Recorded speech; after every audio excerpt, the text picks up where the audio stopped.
Earlier today, everyone enjoyed a short introductory video showcasing the Youth Summit titled Choose Hope, Embracing Diversity, Empowering Lives, where 13,500 youths gathered together to pledge their determination to build social cohesion towards an inclusive and caring society. In this similar spirit, this afternoon, we are gathered here to discuss something relevant and close to all our hearts. Today's dialogue theme is Beyond COVID-19, what world do we imagine? The SSA Youth Division is keen to seek out from Dr. Janil on what actions we can take locally, here and now, in a world beyond COVID-19. I'm sure everyone will agree that the past 1.5 years have been challenging times for all since the outbreak of COVID-19. First up, let's hear from two youths who will share with us their stories of value creation in these difficult times of crisis. Louis will share his resilience and breakthrough in his NS days of how he transformed from a shy, timid youth to leading a group of NS men, as well as his efforts to bring awareness to sustainability efforts among his friends and peers as an NUS geography undergraduate. With that, let us put our virtual hands together to invite Louis, the first youth representative for this afternoon. Louis, please. Thank you, Jonathan. So, good afternoon, Senior Minister of State, Dr. Janil, General Director, Mr. Tay, and fellow youth. My name is Louis Quek, and I'm currently a Year 2 Geography major studying in the National University of Singapore. Today, I'll be sharing with you my story of how a timid young teenager went through great personal transformation to become an empowered individual who is now passionate about motivating and encouraging fellow youths around me to take action in light of this pandemic. Since young, I was rather timid and also had some psychomotor issues, such as being unable to use a pair of scissors properly despite patient guidance from my parents and teachers. Hence, this led to me having a very low self-esteem. This situation took a turn when I enlisted in national service. I was extremely fortunate and grateful to meet a great team of commanders who patiently guided me through basic military training. They saw the potential in me, giving me the opportunity to enter the specialist cadet school. With their belief in me, I had the courage to take one step forward and then another, slowly and steadily. My efforts and example were recognized by my commanders. Unexpectedly, I graduated as the honor graduate, Civil Bayonet of the cohort. These experiences helped to build up my self-confidence, and I developed the conviction that I can do it if I just try. Subsequently, I was given the opportunity to become a platoon sergeant, leading a group of men as seen in the slides. So, as a platoon sergeant, I knew that I needed to have the courage to speak up and to be a role model for my men. Hence, I strived to step out of my comfort zone and constantly did my best to develop myself as a leader and as a person, learning to care for others and looking out for them. I also gradually awakened to the impact that I can create and contribute as an individual. With my active contribution and personal growth in my NS journey, I was conferred the NSF of the Year for 2020 for the Signal Formation. This is definitely something beyond my imagination. I felt that my transformation began with my commanders firmly believing in my potential. Because of this firm belief, it gave me the courage to manifest my potential. So Soka Gakkai President Dr. Dai Saku Ikeda once said, I quote, "A person fully awakened to the jewel-like dignity of their own life is capable of truly respecting that same treasure in others," unquote. Having awakened to the treasure in my life, I felt a strong inner drive to help others awaken to their own treasures even after I completed my national service. In this pandemic, there has been a lack of social interactions for many people, and along with it, the rise of mental health issues. As a friend, I make efforts to constantly look out for the people around me. For instance, when I see my friends write certain emotional posts on Instagram stories, I will drop them a text to find out about how they are doing. I will also give a personal touch through writing them encouraging letters and give them little welfare packs here and there just to motivate them and let them know that I'll be there for them no matter what. Next, on the community level, I realized that there's a lack of opportunities for my classmates to interact with one another. So together with my professor and my group of friends in the NUS Geographical Society, as seen in the picture on the left, we saw the opportunity to foster bonding within our geography community while taking action for the environment. Hence, we pioneered a tree planting event held at the Singapore Botanic Gardens back in May 2021. So despite the restrictions that allowed us to only have 2 groups of 5 students for the event, we planted over 20 trees in total. So with this success, our collaborators at the Singapore Botanic Gardens are eagerly looking forward to more of such events in the future. So to create further value, we'll be scaling up this event, bringing it to our NUS campus as well. So this will certainly help encourage individual efforts for the environment while fostering stronger cohesion within our NUS community. Lastly, I would also like to share something that I'm currently doing in my own capacity as an individual to the wider community. Currently, I am the project director of the NUS Geography Challenge for Geography Challenge 2022, involving some 115 schools and about 460 secondary school students at this point. So to inspire the secondary school students to reimagine about what cities in the future will look like beyond COVID-19 and what actions they, as youths, as individuals, can adopt to create a green and sustainable future, I've set the theme of the competition to be Eco-Utopia, the blueprints for our green futures. So these are some pictures from past editions of the competition. So some preliminary ideas I have for the 2022 edition of the competition would include activities to inspire and empower our youth to take action in their daily lives and to make them realize that their small actions can spark positive global changes even in light of this pandemic. I hope that I can create this ripple effect from about 400 students to 1,000 students where they can influence their peers to do so similarly as well. So looking back, I started out as a timid person with a low self-esteem. The deep belief in me by my commanders gradually awakened me to my true potential and helped me to develop the self-confidence that no matter what the situation, we have the power to create positive changes by taking small steps forward. So in conclusion, to my fellow youths here today, though the future may seem uncertain, as Suka Gakkai President Dr. Daisaku Ikeda says, I quote, "The darker the night, the nearer the dawn." So regardless of the challenges that we may be experiencing right now, we can always create value from them. So let us always choose hope in any situation and to spread hope to the people around us. Thank you so much for listening. Thank you, Louis. I'm truly inspired by how you have grown to find courage and compassion, not just for yourself, but also for people and even your environment. Next up, let us also invite Hui Xing to share her story and how she has looked beyond herself to enable others to create value alongside her in such a crisis. Good afternoon, Senior Minister of State Dr. Janil, General Director Mr. Tay, and fellow youths. I am Hui Xing, and I'm currently a Program Manager at Central Singapore Community Development Council under the People's Association. My key portfolio at work is to manage an inclusive orchestra called the Purple Symphony. The Purple Symphony is Singapore's largest inclusive orchestra comprising more than 100 musicians with and without disabilities. The photo you see on the screen shows the size of the orchestra at the annual concert in 2019.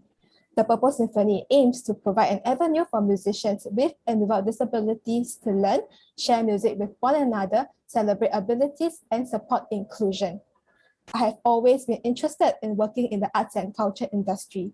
I believe that the arts, particularly music, have the power to transcend all boundaries and bring people together. When the COVID-19 pandemic broke out last year, the Purple Symphony was badly affected. Our annual concert and all activities, as we knew, had to be cancelled. For the musicians on the autism spectrum, it was a disruption to their daily routines. For the musicians with physical disabilities, hearing and visual impairments, their livelihoods were badly affected. Bearing in mind the importance of treasuring every single person in front of me and to leave no one behind, since the circuit breaker last year, I took the effort from time to time to contact each musician and their caregivers, to have dialogues with them and find out how they have been coping, directing resources and help to them. SOCA means to create value, regardless of the circumstances. In fact, it is in crises that even greater value can be created. I quickly gained the support of my management and orchestra leaders to pivot our activities to the digital run. This was not an easy shift, as musicians with disabilities have to adapt to the new way of performing and learning on their own, or with the help of their caregivers. Some of the musicians with disabilities also do not have instruments at their homes. As you can see from the pictures, we make arrangements for the instruments to be delivered to them to facilitate online learning. With the support of the instructors, we kickstarted online one-to-one training for the musicians with disabilities in order to sustain the engagement and enable them to find value and continue doing what they love during these trying times. Gradually, as we pivoted digitally, we also began to produce music videos. This was a great challenge as the musicians had to now practice on their own as compared to rehearsing with their friends. They had to listen to a MIDI track with beats to record themselves and adjust their camera angles to video themselves. As you can see from the picture, the top shows the individual videos that the musicians has to record and submit, and the bottom shows how we piece them together to form virtual performances. When restriction is, we managed to arrange for small groups of musicians to rehearse and participate in music video productions. In fact, we concluded a recording session just this morning.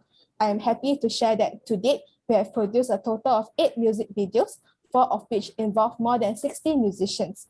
And in the upcoming 6 months, we are determined to produce another 10 to 12 videos to showcase the musicians and the depth of the Purple Symphony. Despite the challenges we encountered along the way, pivoting our content to the digital world has presented more opportunities and created much more value than we had expected. We became more active on our social media platforms. Besides publishing music videos, we have featured the stories of more than 50 musicians with and without disabilities on our Facebook and Instagram pages. These stories enabled our followers to understand our musicians and realize that regardless of abilities, each musician has a story to tell. As activities are conducted at a way smaller scale, it provided the opportunity for musicians to interact and engage with one another more intimately. The musicians also come to appreciate and cherish each rehearsal where they can meet their friends. The common experience during this period helps the musicians to build comradeship and musicality, enabling the musicians to take on more performance opportunities and perform even better. As you can see from the picture, for the first time ever, the Purple Symphony also participated in a competition and clinched the 3rd prize at the Singapore Chinese Music Competition 2020. In April this year, the symphony was invited by the Esplanade to perform to a group of live audiences. These achievements showcase the resilience of the musicians to adapt and excel in their pursuit of their passion for music. Suka Gakkai International's president, Dr. Daisaku Ikeda, describes music as, I quote, "Music could perhaps be called the most truly human form of dialogue we are capable of. Though people may differ in the color of their skin, the language they speak, their customs and ways, or the material culture which surrounds them, the power of music makes it possible for them to instantly communicate and respond to each other's innermost feelings." Unquote.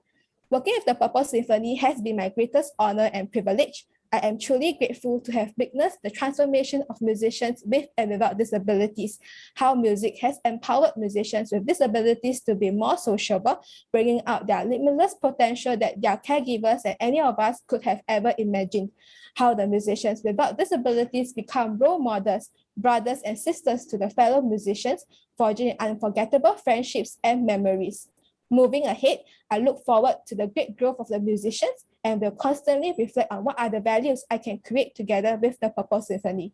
We definitely look forward to performing in full strength, which is more than 100 musicians together on stage beyond COVID-19. Please watch us. Thank you. Thank you, Hui Xing.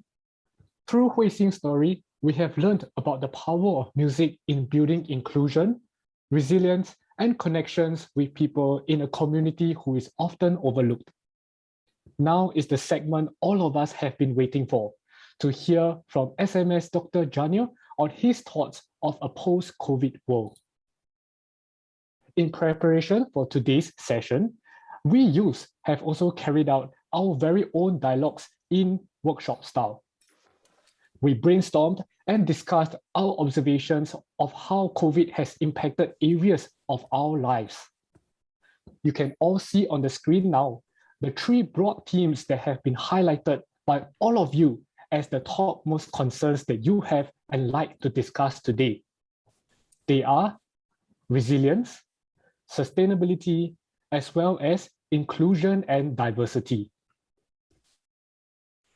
We are very honored to have Dr. Janil with us today to hear from him on his thoughts around today's crisis and how we can emerge from it into a better world. Our moderator, Ms. Delisa Jiang, will be facilitating the dialogue segment following Dr. Janil's speech. Without further ado, let us welcome SMS Dr. Janil. Thank you very much, Jonathan. thank you to the performers as well as all the young people who shared their stories. It's very heartening and very inspiring. This event has been long in the making. You know, we have had to reschedule this a few times. I think partly because we were hoping that we would be able to get together in person. But I think in the end, we said, look, we've rescheduled it so many times. Maybe we try and go ahead by Zoom. The offer is open in the future. If one day the restrictions are lifted and we can have the original dialogue in person, I'm more than happy to try and accommodate and have a chance to meet all of you. As Jonathan very kindly, he sort of very kindly went through all my different portfolios. I got a little bit tired listening to all the things that I'm supposed to be doing, you know, but those are indeed some of the portfolios that I have, a few others as well. But my interest in meeting you all is partly because I have a responsibility to look at youth development and what we're doing in youth development. And when we talk about youth development, it's you're not developing youth for the sake of developing it, right?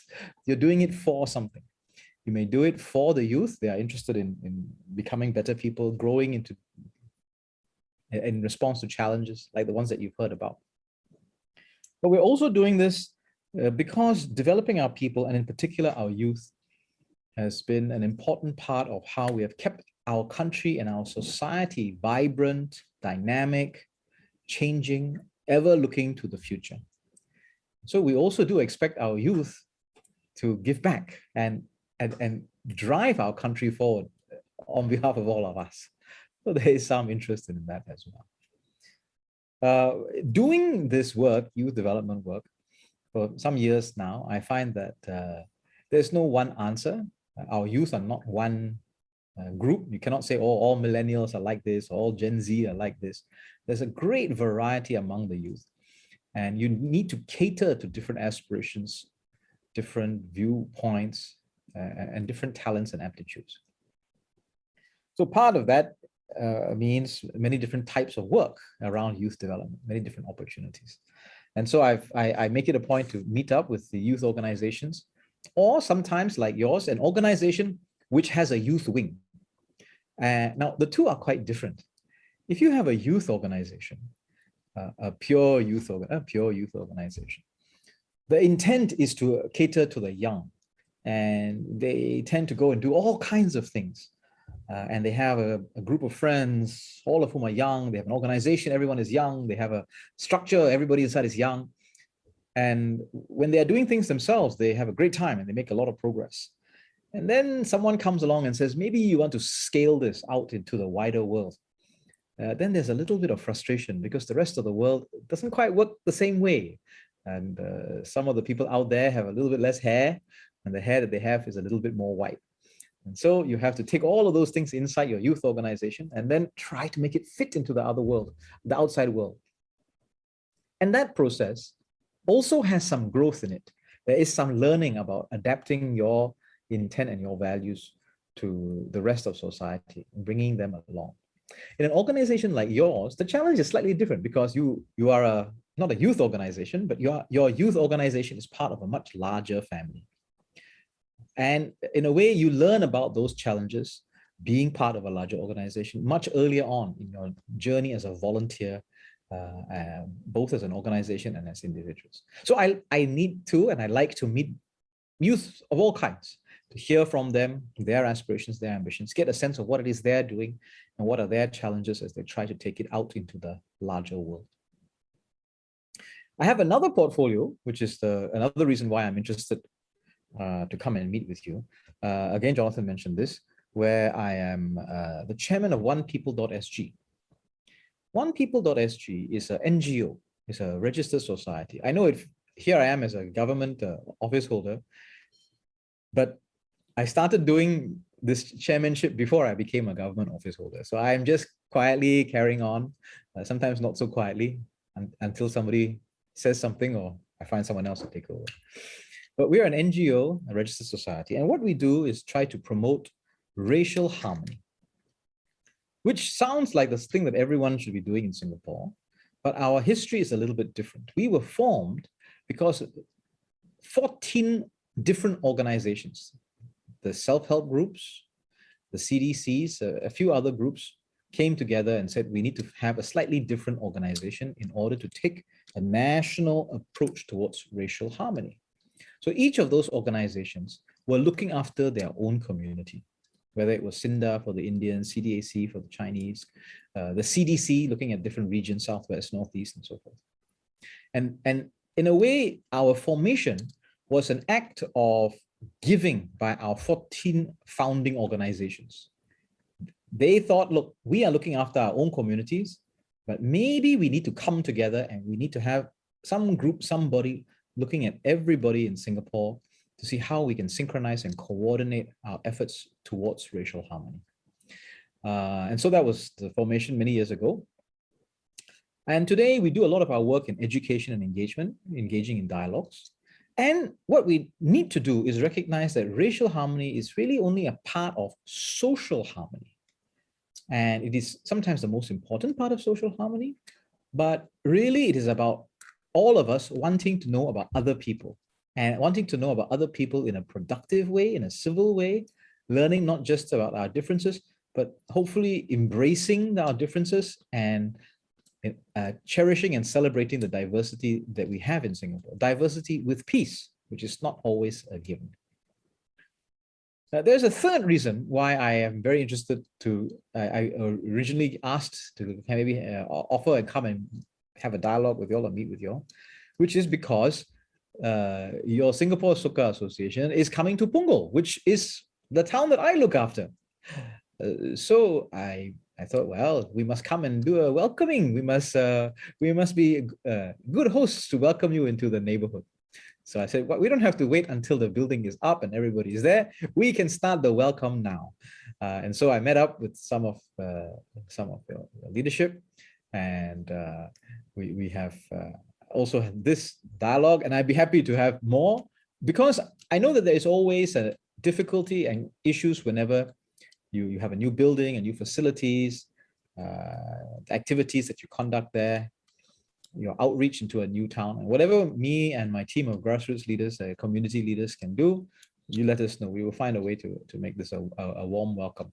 Some of them have joined us here today. Punggol is a town which is growing very fast. When I first moved in as MP in 2011, some of you will know who are familiar with the grassroots. I only had one residence committee to look after, one RC to look after. Since then, I think I've set up 14.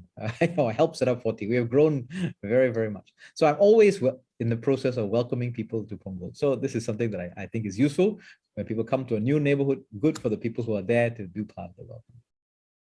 If I can turn then to the topics that you put in front of me, I'll keep my remarks short because I think I'd be more interested to hear your questions, and then we can take the dialogue further from there.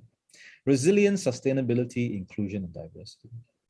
And in a way, these are some of the core factors that we have to think about when whether it's in government or in a BWO or as part of our society, when we talk about long-term planning, when we talk about investing for the future, when we talk about developing our people for the future. Resilience is a word that we are considering at every level, whether it's about that personal resilience. Can you deal with adversity and grow from it? Can you use things that have gone slightly wrong as an opportunity for education and development? Whether it is social organizations, do you have the depth of people, so that when people have to resign, retire, move on, that you have people that can step into their shoes so that the institution carries on? Are you able to recruit new young volunteers to keep something dynamic? Or even all the way up into our whole system. Can we make sure that Changi Airport is never shut down by somebody outside of our country? Can we make sure food, water, energy, these fundamentals of life will always keep flowing in? These are things that we always think of in terms of resilience. How have we done so? There are many different mechanisms. Education clearly is one.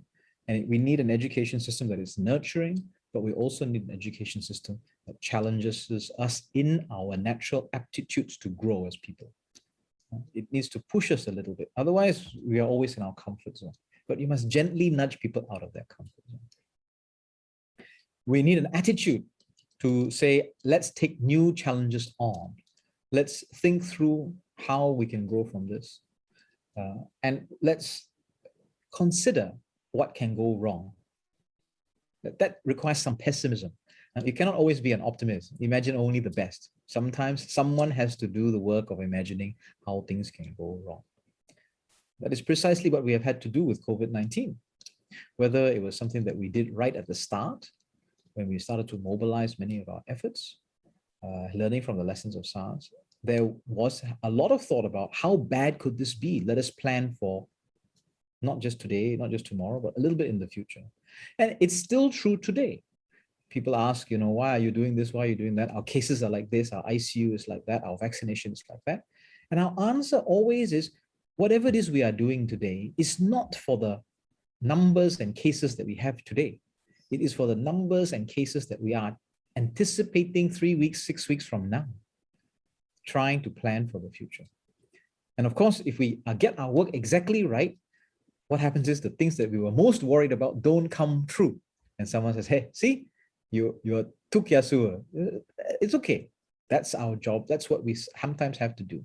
Plan for the worst and hope for the best. Sustainability is part of, in a way, it's not part of, it's linked to resilience.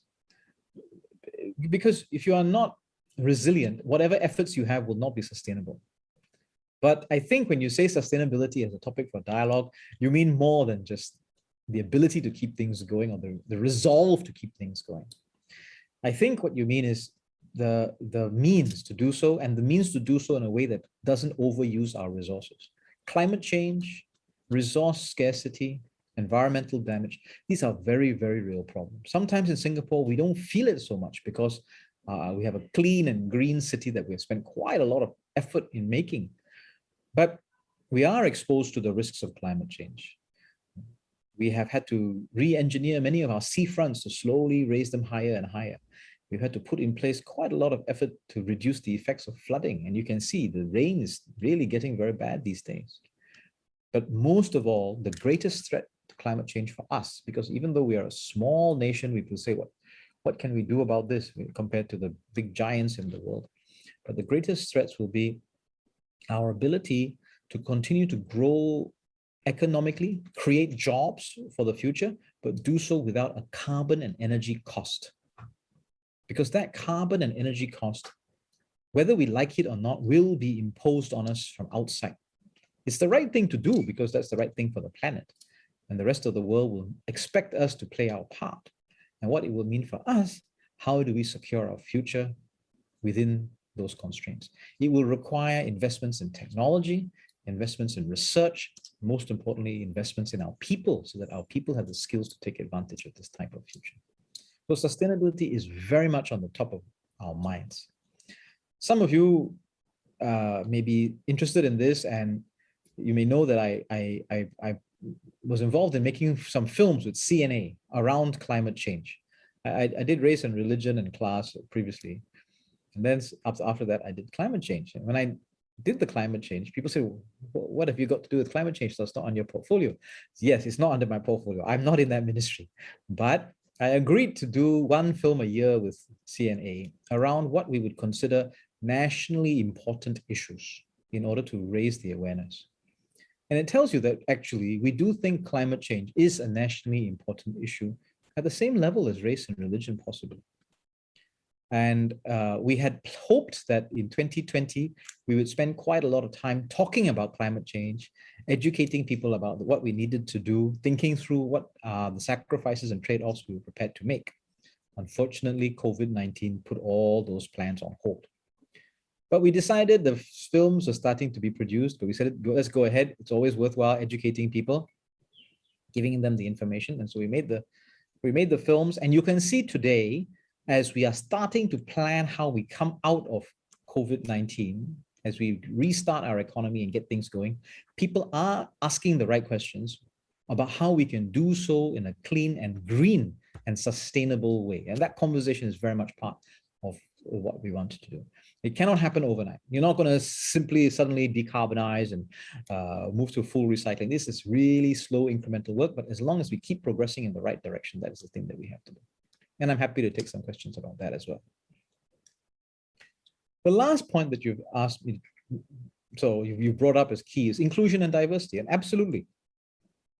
I mean, the title of the society that I lead is onepeople.sg. We are all about inclusion, and inclusion in the face of one of the greatest diversities in the world. Singapore is the most religiously diverse country in the world. Whether it's the most racially diverse or not is a matter for some discussion, because it's a little bit more how you define race. But certainly we know we are very racially diverse as well. We also have quite a lot of languages that are spoken. So by whatever means you look at, we are one of the most diverse countries in the world. This is not something new. This is not something new. When we became an independent country in 1965, issues about inclusion and the coexistence of people with different racial backgrounds and different religious backgrounds was already on the top of everybody's minds.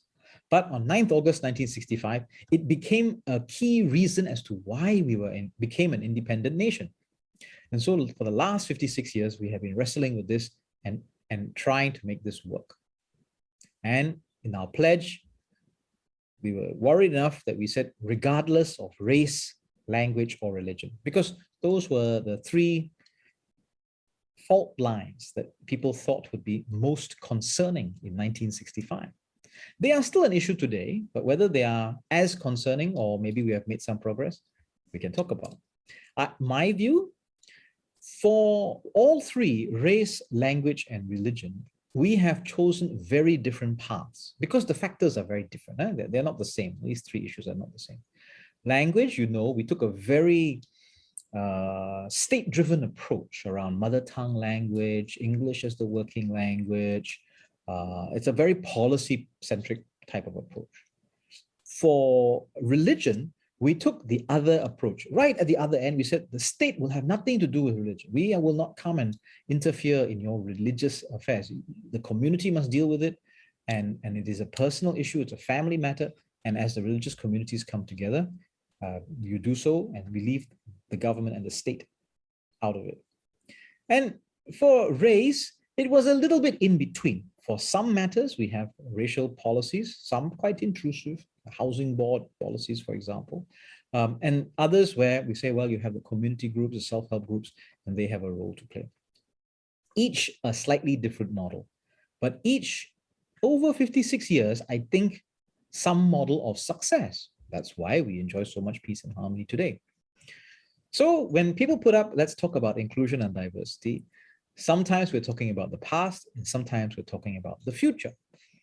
And when it comes to the future of inclusion and diversity, I think we have to start from an understanding of how well we have dealt with diversity in the past, because that lets us know what are our models of success. What is it we can use to learn in order to then deal with other types of diversity going forward, as well as where we haven't done so well. One area in, let's say, the last 10, 15 years where it has come up a lot and we have done a lot is diversity around disabilities, like the Purple Parade and the Purple Symphony. And we've had community efforts, we've had government efforts, we've had a lot of collaborations. And I think truly in 10 years, we really have changed quite a lot. Is there more to be done? Always more to be done. But it shows that when a new issue of diversity is put before us and we mobilize ourselves, it's slow to get going. Don't get me wrong. I'm very aware of how difficult it was to get the enthusiasm going. But when we do get everyone behind it, actually we can make quite a lot of difference and society moves. And so we can think about all of these models about how we should be dealing with inclusion and dealing with diversity.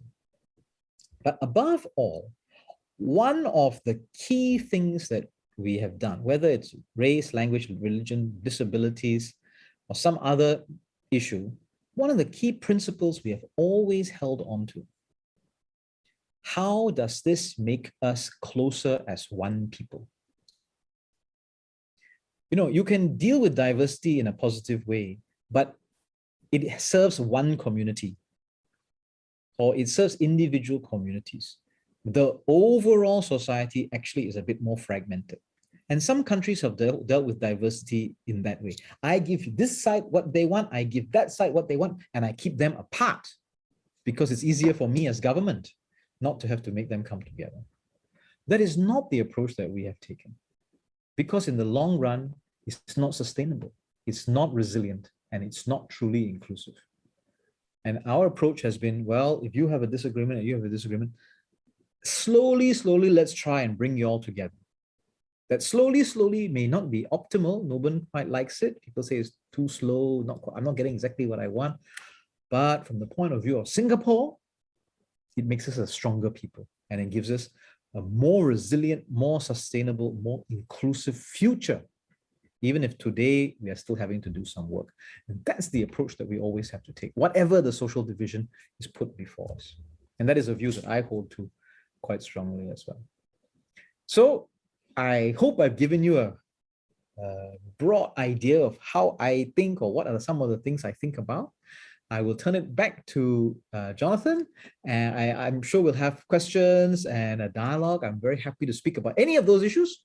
If there are other issues you want to talk about, feel free to raise them. If I don't know, I'll say I don't know, and I'll find someone else maybe at a later date to maybe help us with some of those questions. Back to you, Jonathan. Thank you very much.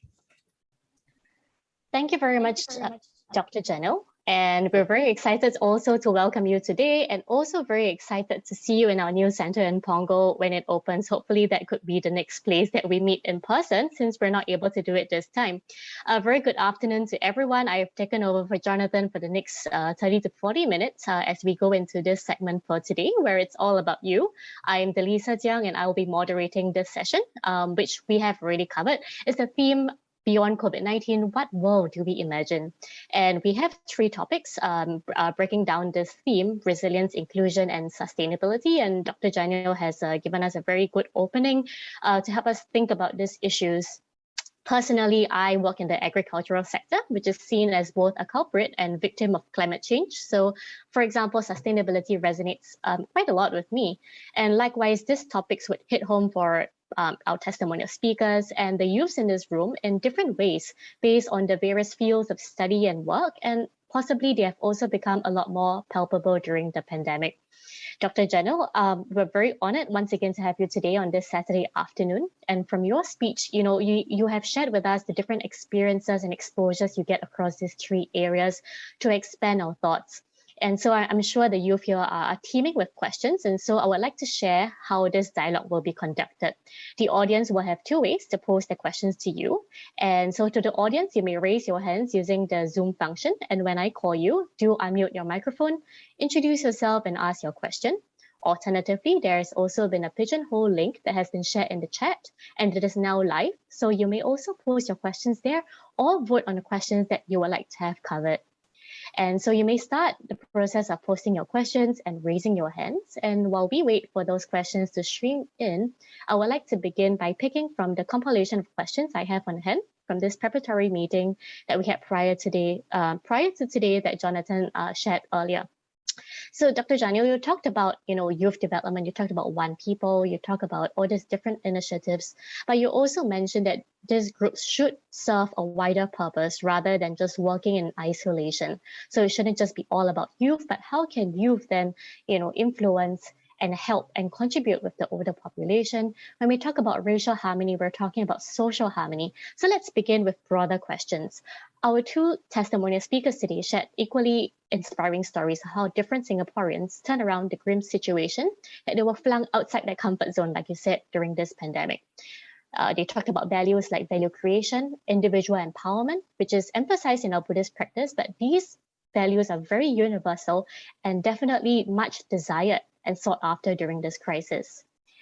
Dr. Janil, you yourself are a leader of the grassroots, and so you will have come across several Singaporeans who have demonstrated a remarkable level of resilience amid hardship, like the testimonial sharers. So maybe we could start with you sharing with us an inspiring story or two from your encounters and how you think we could amplify such stories and values in paving the construction of the post-COVID-19 world with the values we like to see.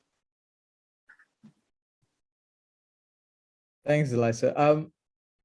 I am a little uncomfortable sharing individual stories without their permission. So I'm going to sort of maybe not give you the names and the details. Huh? I think there are plenty. There are plenty. And we spend sometimes often too much time and effort on social media and the news talking about when things go wrong. But sometimes we need to spend a little bit more time talking about when things go right.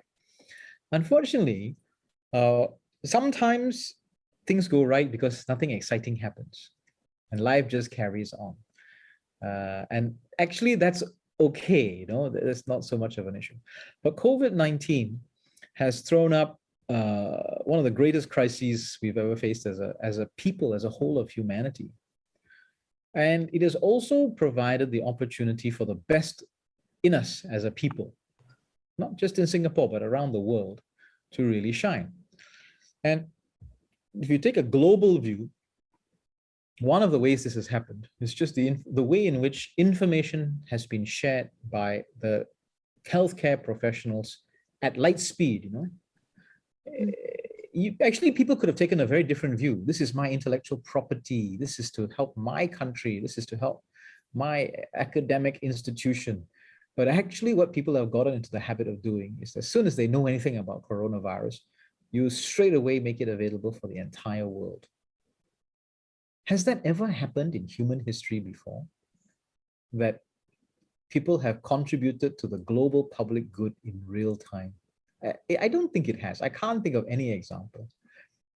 And I think it's one of those things, maybe 30 years from now, someone like you or your friends here, young people who have grown up and lived through this pandemic, maybe you might look back and realize that something big changed about our world in the coronavirus, and hopefully it's something for good.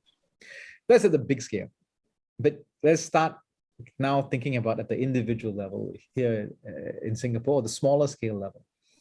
We have many examples of healthcare workers who have gone above and beyond. Some of them friends of mine, colleagues of mine who have stood by. When SARS, some of you all too young to remember SARS. When SARS came and affected us all, I was a young doctor. I was still in training, actually, reaching the end of my training. And I remember it was very scary because we really didn't know how much of a threat this was to us as healthcare professionals. And I remember Professor Liu Yi-Sin, you may have seen her in the news. She's now very famous because she's the head of NCID. So back in SARS days, I remember when she came around and gave a lecture demonstrating that our personal protective equipment worked well to protect us. And it gave us the confidence to go into the SARS wards. It gave us confidence to go and treat the patients who before that we thought would be a threat to us. So this time around, I am no longer in the front line because I'm now in politics. I'm no longer. But when I see my young colleagues stepping up to be deployed into the COVID wards, and some of them have, go into the dormitories. They were running a GP practice. No one is coming to my GP practice. I say, where can I be helpful? They say, I want to go and work in the dormitory because that's where the challenge is. I know the fear that they are facing because actually we are learning about this virus in real time. Did they have absolute confidence that by deploying themselves in these areas, they would be safe? I don't think so. We have learned over time that it is safe. This is now 18 months later, we know it's safe for them to do so. But when they volunteered, I don't think so. But nevertheless, they did that. And I know many of them personally, and I'm very proud of them. But that's their profession. You have people who are in the grassroots, who are volunteers, who have done all kinds of things to help each other. And I think that's really the spirit of humanity coming together. There's one special group I want to pay a little bit of a tribute to. Some of you may be aware of the People's Association staff. We have our CCs, our community centers.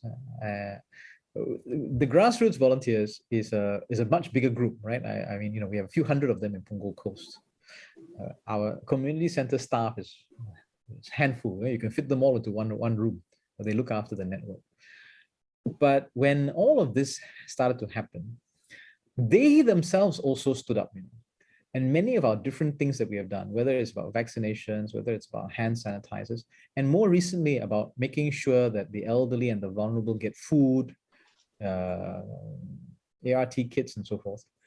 This is not something they signed up to. They thought that maybe I was going to be a counter staff in a CC, or I was going to be writing reports or handling people. But here you are, thrown out there, keeping the whole system going, making sure that people have the basic amenities of life. And they have also done extraordinarily well. And I know personal examples of this. So as I say, I think not fair for me to name individuals without their permission, but maybe I give you some general examples. And if they are somehow listening, they will know who I'm talking about. Okay, thank you very much, Dr. Janil. I think that's a good introduction. And having this pandemic been around for more than a year now, a lot of us sometimes also forget the stories of how it began, the uncertainties then, and a lot of us easily fall into the short-term frustrations that we face during this pandemic. And I think it's important to realize that there's so many different examples, and to really understand the inner human spirit that drives them to do things that are beyond what their duty is, and also sometimes beyond the immediate frustration that we feel at the surface. I would now pass the time to the floor, because we do have a hand raised, and I would like to call Belle out from the student division to ask her question. Please unmute yourself, give a short introduction, your name, your areas of study, your work, and ask your question. Please go ahead, Belle. Okay, hi Dr. Janil. I'm Belle, a year 2 accountancy student studying in Ngee Polytechnic and also from the student division. And I would like to pose a question to you regarding resilience. So COVID-19 is an ongoing endemic which is predicted to not end so soon. What suggestions will you provide for people who are struggling to stay positive during this difficult time? We'll appreciate if you could answer it. Thank you.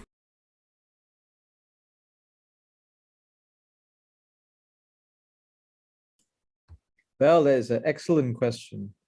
But from the perspective of a middle-aged man, being asked this question by a young person, I feel like I should ask you, tell me how I we are all going through this together. We are all going through this together. I would say the first thing is that if you are struggling to stay positive and you are feeling very down, you're not going through this alone. And many people, not just young people, many people have a fair amount of frustration and concern. Not early on, about 6 months into the pandemic, we were in the community as well as in government worried about the elderly, the pioneer generation, the Merdeka generation, and particularly about their mental health, because they were by that time, aware that this pandemic affected them more than everyone else. And we kept telling them to stay at home. Some of them were isolated, didn't have family. And at the same time, we assumed that your generation would be fine. You all are the digital natives. You connect with all your friends and youths online. You're constantly looking at your phone, teaching us boomers. So I'm not boomers, I'm a Gen X, but anyway, our middle-aged people, how to use the different apps. But we thought better we go and study this matter so that we know what is our correct response. And so we did. And what did we find? We found that actually it was the other way around. That many of the pioneer and Merdeka generation, not that they were not down, but their attitude was, well, we got through worse, we'll get through this. When I was starter, I didn't have no money, no job after the war, whatever. Their stories were always everything was worse last time. And having been through an experience which they have survived and thrived and grown thereafter, gave them that sense that, well, if I can get through that, I can get through this. Be grateful for what I have and focus on the important things, and I can get through this. Not to say that they don't have issues. They do, and I know several in my community that we have to reach out to and support. But they have a sense of groundedness about where they're looking for in the future because they have thought about their past. But strangely, so surprisingly, we saw that young people whom we thought would adapt to the sort of online engagements and so forth were struggling, with many of them asking the kinds of questions that you are. We are still working through why and how we can help, but some of it is because actually those of us who are not so young, we forget how much change there was when you're a teenager. You know, a 17-year-old is a completely different creature from a 16-year-old.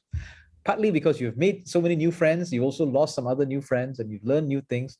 So that pace of change and development now has been quite badly interrupted. And so you haven't got necessarily your sense of self, your sense of place, and you need some anchors in your life. So I would say to the young people, find some anchors. You may find it not so easy to engage with your family, your siblings, your parents, your grandparents, even harder, aunties and uncles. But they are an anchor in your life, and they can help to keep your attention and your focus positive. Find an organization in the community, like the Singapore Soccer Association, but any other community organization, because you are a community of like-minded people, and they can be an anchor in your life. I would add 3 more principles or ideas to try to keep a sense of positivity and hope. 2 of them on the basis of my work as a doctor.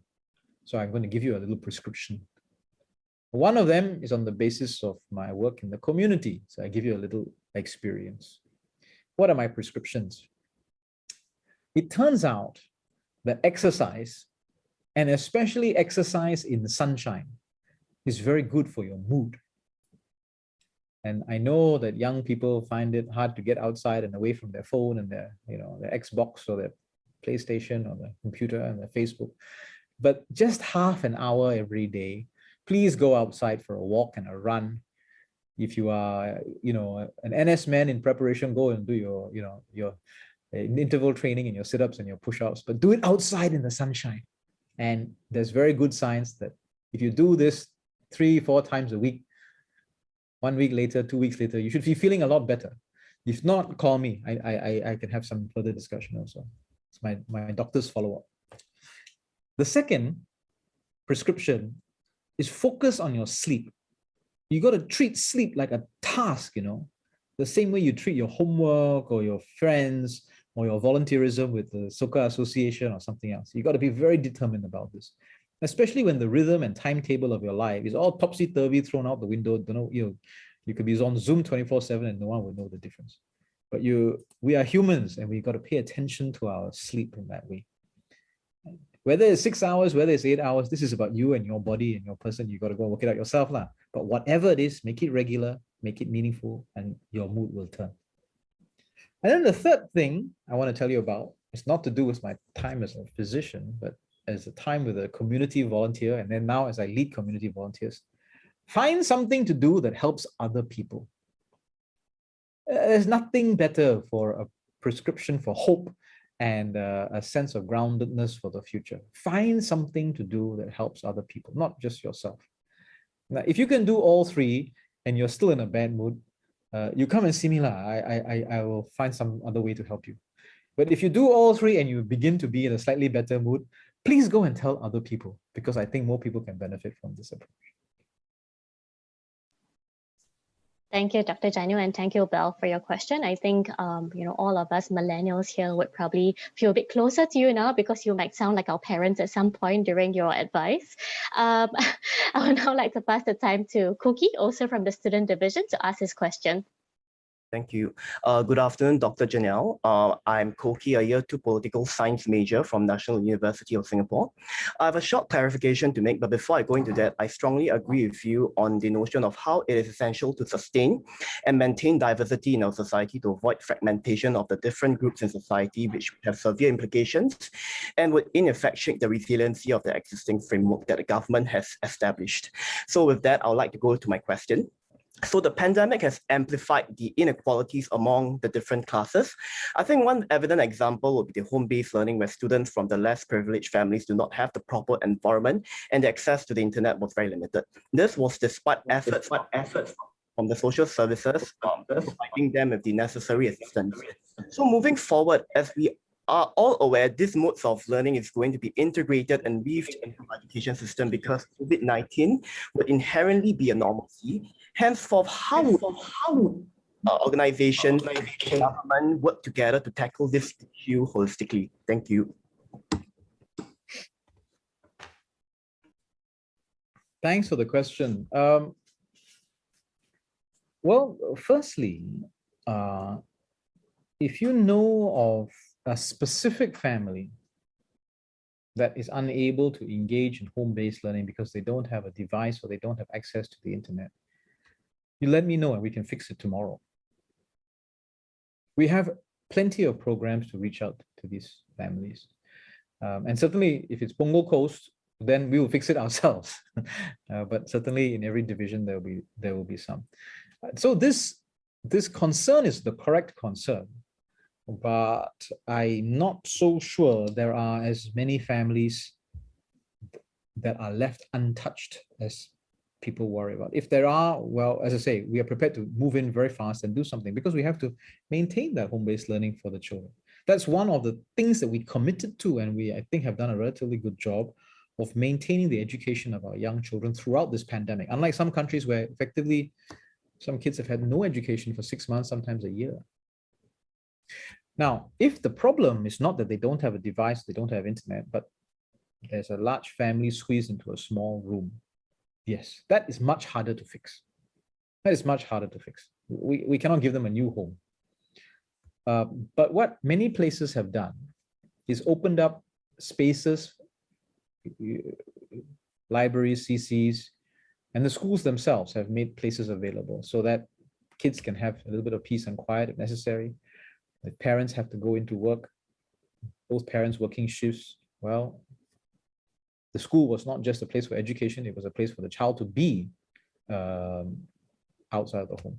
And those arrangements have indeed been made. Those arrangements have indeed been made. So sometimes when we see the headline policy, home-based learning, what we don't realize is that we always have carve-outs. We always have special exceptions. And we want to make sure that those special exceptions are truly used by the vulnerable, the low income, the needy, and not just for the convenience of everybody. One example is childcare. Now, I assume all of you all are not yet in the age where you worry about preschool and kindergarten for your kids. But if you were, and you were, what's the word I'm looking for? Well-to-do, middle class, wealth privileged, you may be under the impression that childcare has been open and closed from the start of the pandemic. And the truth is not so. The truth is not so. And I say this because I'm chairman of the EXCO for PCF. We have maintained operations continually right from the start, but we have focused that being open in order to allow those families who are needy and who are vulnerable then to drop their children off for childcare. But in order to make that happen safely, we needed for the people who have big families and big homes, maybe with helpers, maybe with extended families, maybe with the privileges of wealth, to be able then to look after their children at home. So we try to differentiate what we do. But if we took the view and we said, childcare is open for everybody, actually we would not be able then to safely provide childcare for those who needed it most. And that's the reason why we took that approach. When it comes to digital access, actually we have had a program in place for, I cannot quite remember, but it's more than 10 years, possibly as long as 15 years or 17 years, something like that. And it was called New PC. For some reasons that I can't remember, it was new was spelled N-E-U, but anyway, we have then upgraded it. Now it's called New PC Plus. Of course, nowadays, nobody wants a PC, everybody wants a tablet or a laptop instead, which is precisely what we do.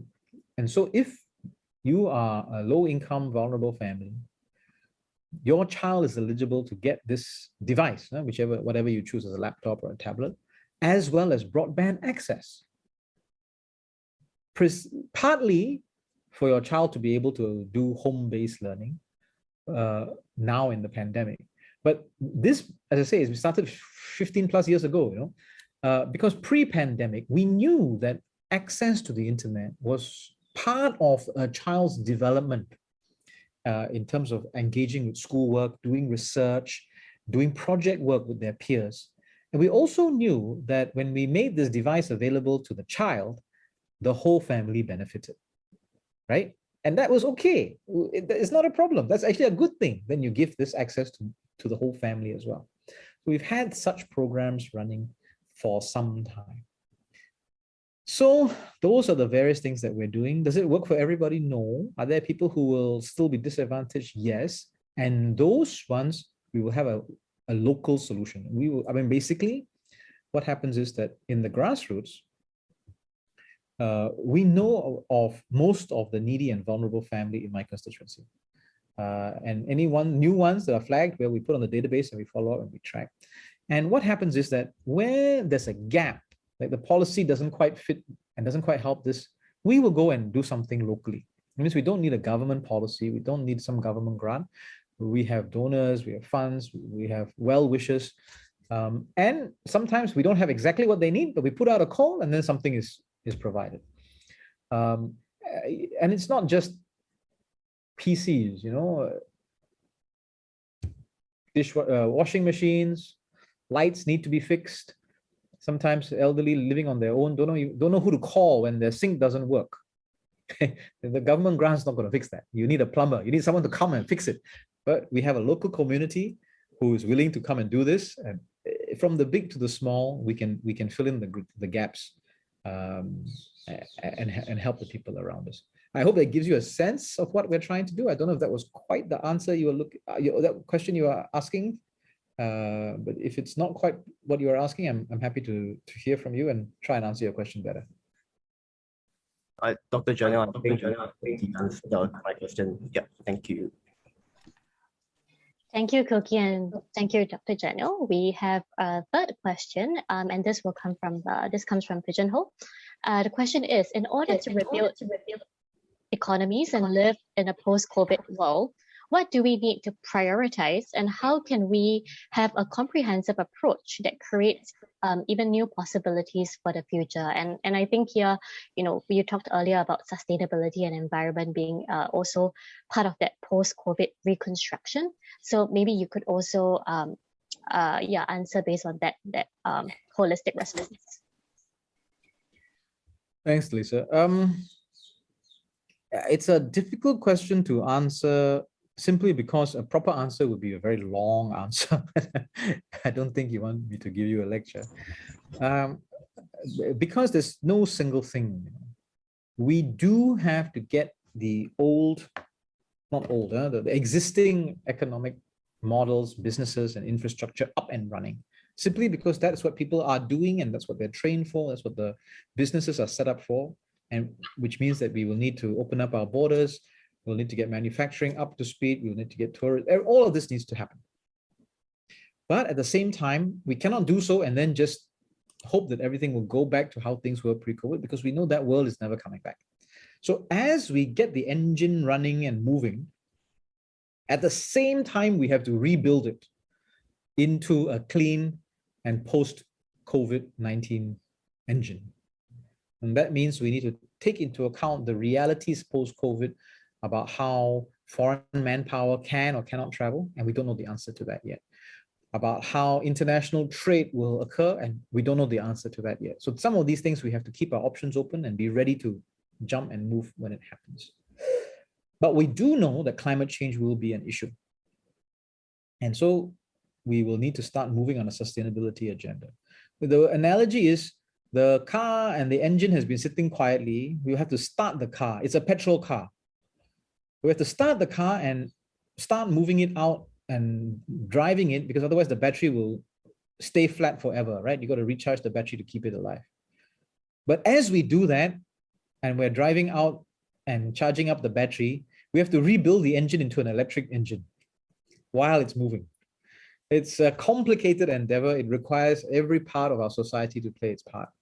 And if you want some idea of just how complicated it is, earlier this year, we launched the SG Green Plan. And many people who are involved in climate change and sustainability have not read the SG Green Plan. I don't blame them because it's very long, it's very complicated. But if you are interested, it goes through from the big picture all the way down to the granular details of who we have to train, how many investments we have to make, and what is the pace at which we have to go. But those types of plans are being developed. So we need, it's not an either or. Let's go green. Forget about the whole, no. We have to leverage on what we have and rebuild at the same time. And that means that as individuals, as we go back to our jobs, we immediately have to start reskilling and retraining for new jobs. If you think I'm just going to happily go back to the way things were, and then things are going to be okay until I retire, then that is going to be very difficult. And so persuading people to be in that growth mindset for redevelopment is going to be an important part of our way going forward. Thank you, Dr. Janil. I think this is sorry. Let me just okay, while wait for the next question, yeah, I just wanted to share also that I cannot agree with you more on this balance that is required, and maybe you could also share with us how you think we could help and what kind of mindset should we have as youth when it comes to cooperating with the government in trying to, besides this institutional reforms that we're trying to make, how can the citizens, how can youth support in helping to make that transition? Well, how can, okay, I didn't quite understand in terms of where is it about where youth should volunteer, or what is it they should be volunteering for?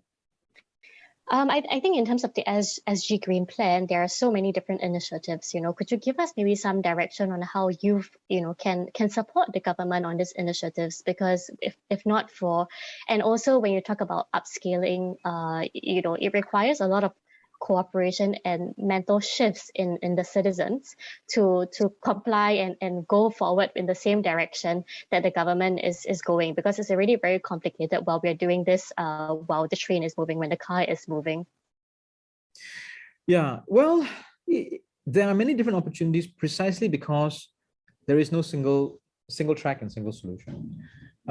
What we do see is that many different youth organizations, whether it's the National Youth Council, whether it's the PA Youth Movement, whether it's OPSG's network of youth volunteers, we're all slicing different parts of this, which is fine. Actually, the way to look at it is the messy and complicated space should mean that nobody gets to say there's nothing there for me to do, right? It's whatever it is you're interested in, there is a partner out there who can help you pull together and help you get things going. So I think the first thing is, if you're interested in volunteering in this space, youth volunteerism for sustainability, don't let your personal experience bias you towards what needs to be done until you've gone out there and surveyed the landscape. It's sort of like nobody is, one of the most common refrains will say, oh, nobody is doing whatever. Huh? Now after PM's NDR, everybody knows that a lot of groups are doing beach cleanups, huh? But before that, nobody is doing beach cleanups. Then now everyone's doing beach cleanups. So nobody is promoting biofuels, or nobody is addressing plastic recycling. The truth is there are. So as you are beginning your volunteer journey, I think the first thing is to spend some time looking around, doing some research, and to understand what are the many opportunities that are out there. And if you can plug yourself into one of the existing opportunities, whether it's through NYC, whether it's through the Youth Corps, whether it's through OPSG or PAYM, I think that should be one of your first considerations. Secondly, all existing institutions already have begun to think through how they can have youth volunteers in this space, whether it's your educational institution, your school, your poly, your uni, your ITE, or your volunteer association like SOCA. And again, plugging yourself into these types of things is, I think, useful. Why do I make this big pitch to plug yourself into these things? Because there's a tendency for I must go and start my own NGO. Nothing wrong with that. But if you start your own NGO and then find out that you're one of 4 or 5 groups doing the same thing, Are you going to fight to keep yourself independent, or will you join forces with the other groups? If you truly are not in this for your personality or for yourself, the correct thing to do is join forces, because then you can scale and make more of an impact. So that's one of the considerations, I think, when it comes to youth volunteerism. Now, if you do all this and then you seriously come to the conclusion that there is nobody working in this space, yes, go and set up your own club, your own group, your own interest group, and we will help you. We will help you. This is something that we are very clear about, and many of our youth umbrella organizations, we set up structure as well as funding so that we can mentor new youth groups, because that's part of what I talked about at the beginning. We do need new youth groups to come up to tackle new issues in new ways. So OPSG, for example, if there are youth groups coming up and they want to try a different approach to engaging on race and religion or social harmony, dialogues and so forth, we will help them, including funding support, mentoring support, linking them up to other organizations. And we hope then they will be part of a wider network. And then eventually, of course, we want to be a youth incubator, but eventually we want them to fly on their own as well.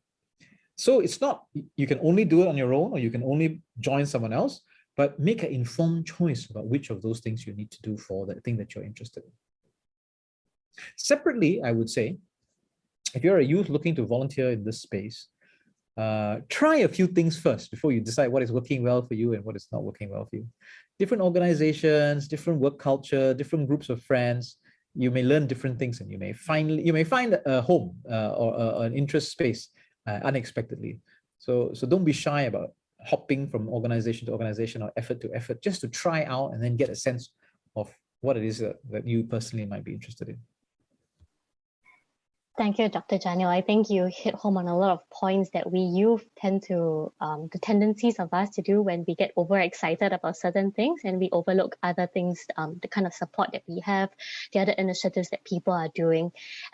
Right now, I think because time is short, I'm going to let two of our audience to ask their questions. The first is Jody from the Future Division, and second is Kit.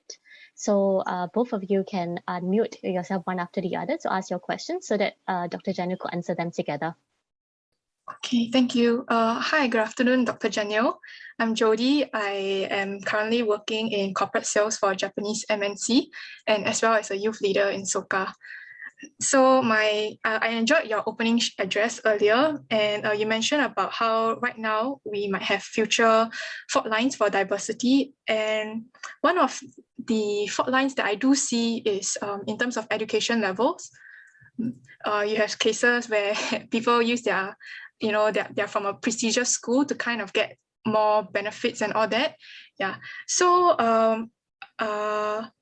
and I can see that the government is actually doing some control over here by, for instance, making exams less competitive and not having rankings for schools, not making it known. Yeah, but I have a bit of concern because I feel that competition is important to help a youth get better in terms of finding their greatest potential. So my question to you is, to what extent do you think education can be less competitive, but yet still help the youth reach their full potential? Thank you. Thanks, Jody. Are we taking the other question as well? Hi, I'm Kit from currently serving NS. Okay, so my question regards inequality in terms of migrant workers. So during this COVID-19 period, I think it's been a wake-up call for how maybe our country treats migrant workers, since they are now experiencing a different set of rules from us. They're not allowed to go out, very limited. They're allowed to go out in a very limited capacity. So I think my question to you is whether the government can better, what can the government do to better treat these migrant workers on top of stuff like mental, like mental well-being, and if not, how can the government better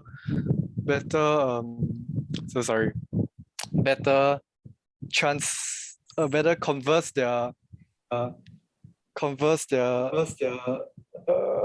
so sorry, my mind just blinked. Converse their okay, just that question. Yeah, that's fine. Thanks, thanks, Sankit and Jody. Well, let me sort of deal with this backwards first. We'll try. Let me try and deal with Sankit's question first. Firstly, we must sort of separate this out into several different issues. One is this idea of movement control. You talk about the restrictions of going out into the community and not going out into the community. And then the other is our general approach towards migrant workers. Our general approach towards migrant workers. And in truth, they are different. They are different. The reason I say they're different is because the movement controls are for public health reasons. When we treat the dorm workers differently from the general community, differently from some of the foreign workers that live in our estates, the only thing on our mind is how to protect people. Not just protect me, not just protect you, but everybody, including the migrant workers. Now, at the beginning, the dorm workers were largely confined to their dorms because they posed a risk to us. They posed a risk to us. The COVID-19 was spreading rapidly within their community. Some of it was spreading rapidly within the dorm. Some of it was spreading rapidly at the work site. But because we essentially don't live intermingled lives, I mean, we essentially live separate lives, even though we're all on the same island. It had not spread to the wider Singapore community. Our cases were very, very low at the time. And so the restrictions were put in place at that time to protect us, because, and which we would do for anybody. And it's part of the quarantine orders, part of the circuit breaker process. If everybody in your NS bunk came down, we would quarantine that NS bunk and we say, look, you guys cannot come and infect the rest of us. So it was put in place for very real public health reasons. Now, the movement restrictions have certainly continued, and these poor guys have indeed been confined for a very long time. But the problem now is different. It's not that they are a risk to us. It is that we are a risk to them. So they live in close quarters. And up until maybe 2 or 3 weeks ago, they had very, very few cases because they were highly vaccinated. They had some infections previously. And so now what was happening was the reverse of what had happened last year, where you had a lot of cases in the Singaporean community. And if you have a lot of cases in the Singaporean community, you don't want it to go and start a fire inside the dorms. Because if it started a fire inside the dorms, spread of COVID-19, it would spread very, very quickly, and it would, cause a bit of a problem, because now we are dealing with the Delta variant as well. And don't forget that when the dorm workers had the initial outbreaks, it wasn't the Delta variant. So unfortunately, we then had to continue this movement restriction, because how will they come into contact with us? It's only if they come out of the dorms, they will come into contact with us. It's only if they come to the shopping malls, they'll come into contact with us, right? So unfortunately, we had to continue some of those restrictions. And the end result of which was that they were under movement control for quite a long time, and still are. Are we worried about their mental health? Yes. And we're trying very hard. We have volunteers, we have professionals going in there. We have the employers and the dorm operators doing all kinds of things. Is it enough? No, it's never going to be enough, because we're dealing with a pandemic in real time. And I think that's weighing everybody's down. But we must prioritize our health first. We must prioritize our health first. If it gets to the point where actually the cases are same in the migrant worker dorms and the same in the community, maybe then now we say, okay, no need to separate and protect us. When you come out, go to Little India, go to Mustafa, intermingle, it's the same as what we are doing in the malls. But that's not where we are at the moment currently. At the moment, the cases in our community, in our own community in Singapore, is much greater per person than what is happening inside the dorm. So to protect them, we are now keeping us separate. Although we have started some trials, control release and control movement. So that's the public health response. But when it comes to the general way of treating them better, I quite agree. Everybody is a human being and we must treat them well. The question is, what is that treatment better that you want? Do you want them to be paid better? How can I say no? Sure, pay them better, but that will drive up costs.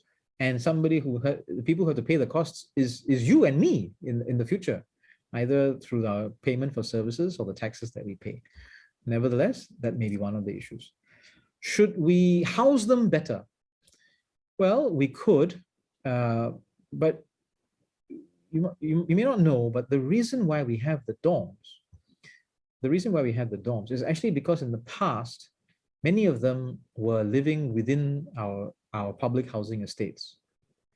And in the public housing estates, everybody assumes that living outside the dorm is better than living inside the dorm. And the answer is not so, because what happens is that you may have a 3-room flat, and what they will do is they will put 15 workers in there. And nobody will know about it, because in a dorm, I got a single operator, I have cameras, I have data, I can walk in there, I can inspect the place.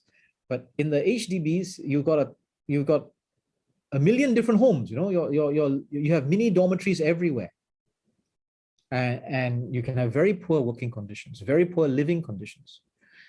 I remember when I was still working in KK Hospital, one of my duties was to deal with some of our emergency ambulance services, and I met a migrant worker, a Chinese migrant worker, who ran one of our ambulance, was a worker with one of our ambulance companies. He works as a paramedic, EMT paramedic here in Singapore. This was many years ago.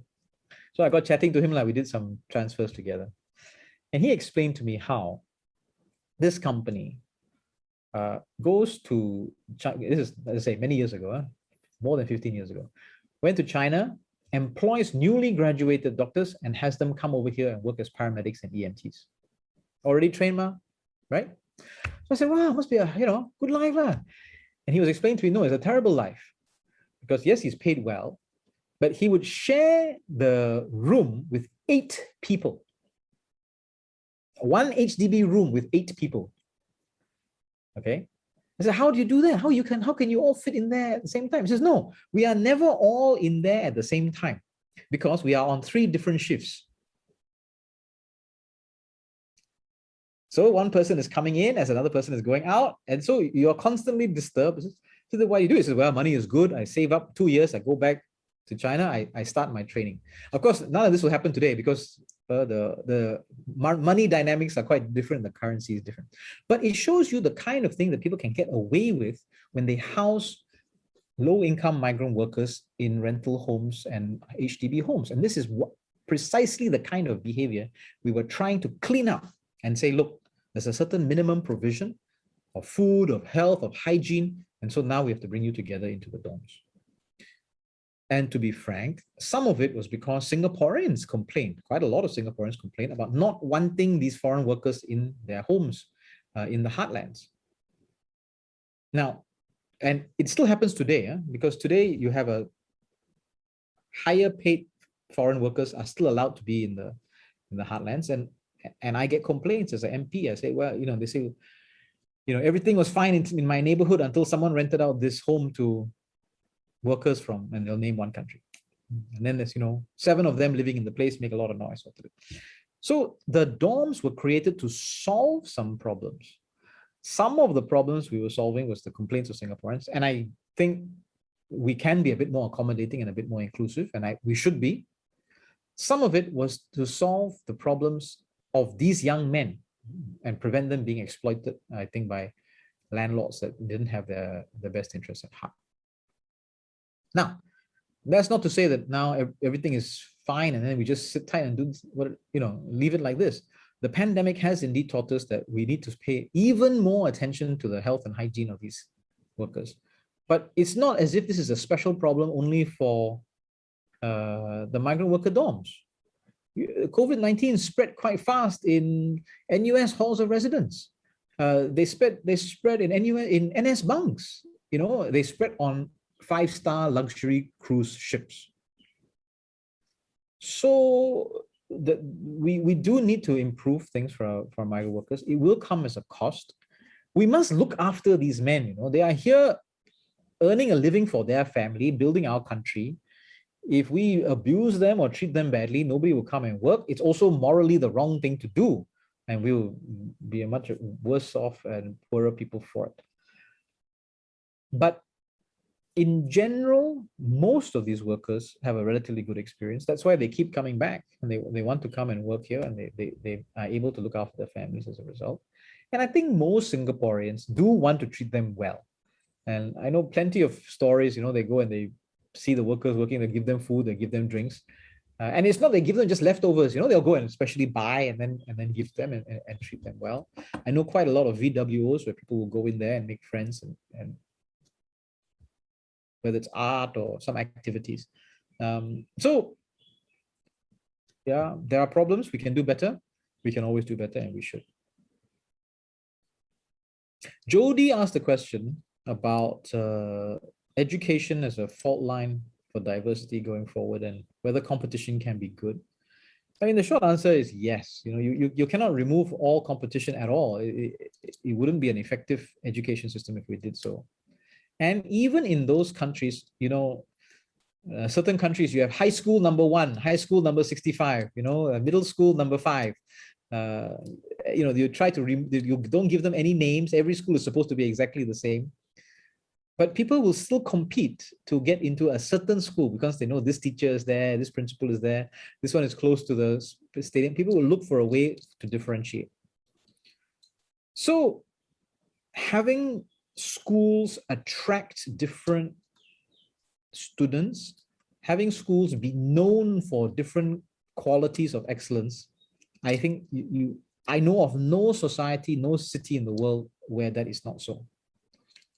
Even some countries which hold themselves up as extremely egalitarian, some of our Nordic countries, Australia and so forth.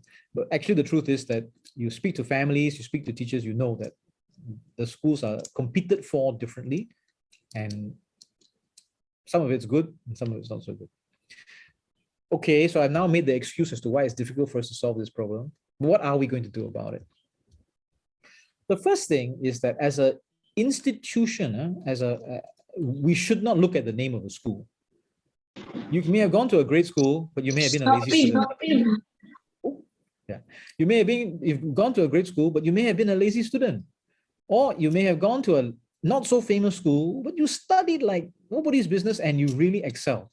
And ultimately what counts is what you are able to do as a person. I think employers know this. And I know that they are trying, and certainly in public service, we're trying to provide alternative pathways for people who bloom late, who don't take a traditional path, and they often have very interesting life stories and life experience that make them very good co-workers and friends and useful to our organization.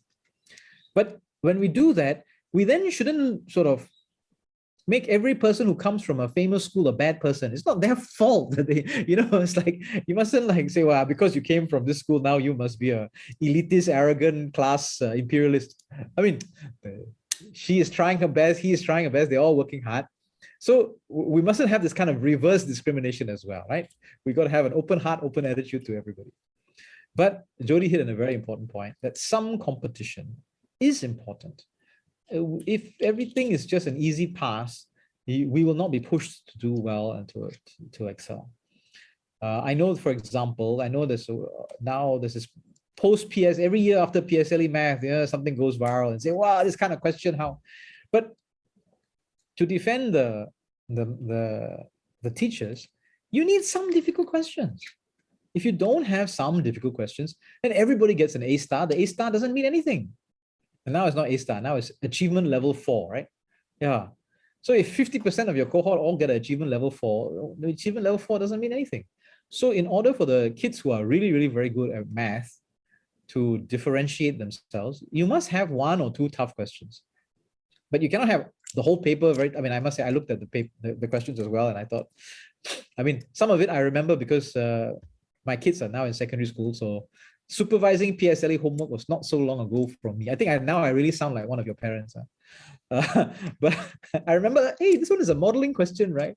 This one is a ratio rate of change question, right? Okay, so I can remember the categories. But if you then say, oh, we've got to make every question an easy question, can't be right. So Jody is absolutely right. Where then does the problem come? Well, what are the expectations we place on our children? How much of this is personal within the family?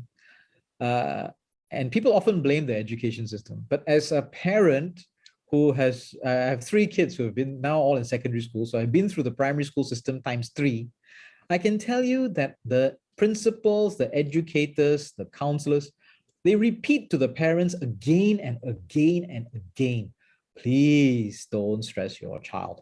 Please don't get worried if he doesn't have perfect marks. Please don't go and start doing your P4 work when you haven't even finished P3. You know, all of these things, basically the teachers are telling the parents, hey, please chill and relax. But in the parents' WhatsApp group, of course, it's a different story entirely, right? So some of this we bring upon ourselves. So when they hear these stories of children and they say, oh, nearly vomited when she saw the question. I mean, why is it that a 12-year-old takes an exam so seriously that they are so hyped up going into the question? I mean, that's the wrong thing to do. And I think that's part of the thing that we have to do a little bit of self-reflection and examine. Yeah. I suspect that when I was 12 years old and I was doing exams, I think my parents would have hoped that I took my exams a little bit more seriously, because I was a bit, I didn't know lah. I don't know what the question is, but in those days, life was a bit different. So I don't know if I've answered your questions, Jody and Sankit, but thank you for your sentiments, because actually what your sentiments reflect, your questions reflect, is the wish to make this a better world and a better Singapore. Whether it's about the future of our children, whether it's about the expectations of getting the right balance of competition and nurture, whether it's about looking after the most vulnerable in our society, some of whom are not Singaporeans and they are merely our visitors. It's the right sentiment. I absolutely agree with you. But we must work together to turn the sentiment into some actions, some programs, some outreach and some interventions. There's no fixed answer. But we are happy to work with SOCA, work with the youth, find ways to do this and address many other things in our society to harness the enthusiasm and passion you have to make our future better. Thank you. Thank you. Thank you, Dr. Janil. Thank you, Jody. Thank you, Sankit. And unfortunately, due to the time, we have to bring this Q&A to a close. Yes, I know you, Dr. Janil looks very disappointed, but I hope that we do have additional opportunities in the future to keep this dialogue going. Like you said, all these sentiments are a reflection of this ardent wish from everyone to see something better to come out from this pandemic. Today, I would like to wrap up a little bit on our session by saying that, you are a very cool Gen X MP. Yeah, you have been a great advisor in terms of being a parent, but also being a doctor. But on a very more serious note, I think, through these questions, you have helped us to gain a greater understanding and appreciation of, firstly, how the government is supporting their citizens during this pandemic. And it is complex, but we have to understand that these complexities, there's no easy way where there are like absolutely zero trade-offs in the solutions that we make. But secondly, you also provided us as youth with a very good doctor's prescription on what we can do, right? Because this COVID pandemic, like you said, is very unprecedented. And you later realize that it is the youth who are actually very much impacted by it emotionally, because it is at the time that we are still trying to develop our identity and sense of grounding. And so to sum up some of these prescriptions that Dr. Janil has given to us, the first is to find a support system, a place where we belong in terms of our like-minded values, whether it's in Singapore Soccer Association or many of the other government or non-government initiatives that are out there. But also to go one step further, to do something for others. And that, helping others is what Dr. Janil has promised would help us. And if it doesn't work for you, then please go back to him. That's what he said. But he also paid tribute to the PA staff who went out of their way to help others.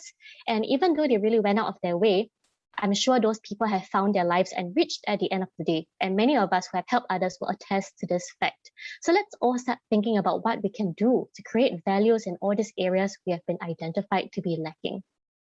The second thing that Dr. Janil advised to us is to educate ourselves, not just, merely complain, nobody's doing anything. Plug yourself into different things. Don't go into it alone. There are many support systems out there. Try out different things before you decide where your passion really lies.